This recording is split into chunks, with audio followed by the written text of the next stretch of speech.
Long before temples were built of marble and gold, a simple tent stood in the wilderness, a design not drawn by human hands, but by God Himself. It was called the Tabernacle of Moses, a meeting place between heaven and earth. Every thread, every pole, every piece of furniture carried divine meaning. When Moses climbed Mount Sinai, he wasn't just receiving commandments, he was receiving a blueprint, a pattern that revealed how humanity could dwell with God. See that you make everything according to the pattern shown you on the mountain, God said, Exodus 25-40. This wasn't merely architecture, it was revelation. Part 1, the outer court. The place of surrender. The journey began in the outer court, where sunlight shone freely and the dust of the wilderness clung to your feet. There stood the bronze altar, stained with sacrifice, where blood spoke of repentance and atonement. It represented surrender, the first step to approaching God. In our lives today, this is the moment we lay down pride, ego, and sin. The bronze altar reminds us, you can carry your old self into the presence of the Holy One. Near the altar was the bronze laver, filled with clear water.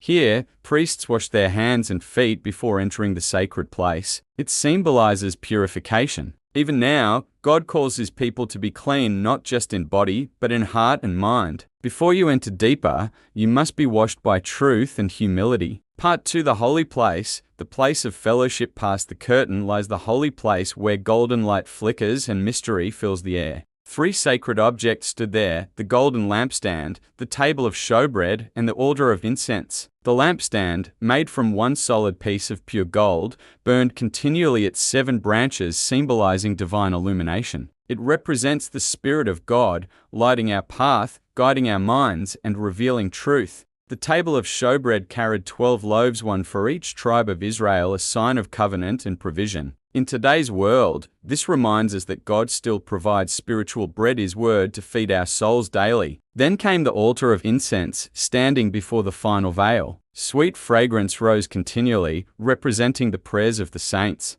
Every whispered prayer, every cry in the dark, they rise before God, carried on the smoke of devotion. The holy place teaches us about relationship, walking with God daily through light, word, and prayer. Part 3, the Holy of Holies. The place of presence. Beyond the final veil lies the Holy of Holies, the heart of the tabernacle. Inside rested the Ark of the Covenant, overshadowed by golden cherubim. Here, the very presence of God descended in glory. The ark contained 3 things: the tablets of the law, God's commandments, a jar of manna, God's supernatural provision, and Aaron's rod that budded, God's chosen authority. Together, they speak of divine order, daily provision, and living power. The high priest entered this place only once a year on the Day of Atonement. But when Jesus died on the cross, the veil was torn from top to bottom. God's presence was no longer locked behind fabric and gold, it was released into the hearts of believers. The tabernacle's message became personal: you are now the dwelling place of the Most High. Part 4, the blueprint for today.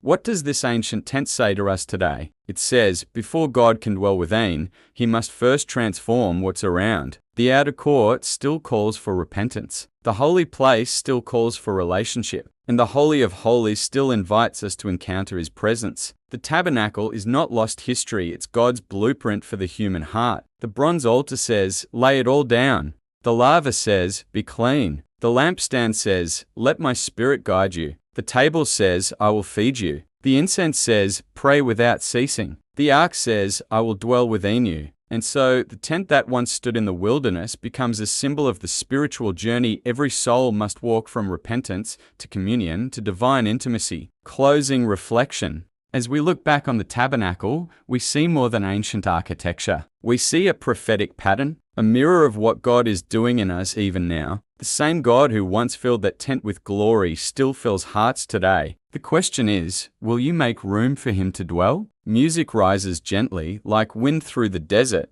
This has been Whispers of the Ancients, where history breathes and the divine speaks through time. If these mysteries stir your spirit, if the echoes of the ancients still move you, don't forget to hit the subscribe button and join us on the next journey through the timeless whispers of God.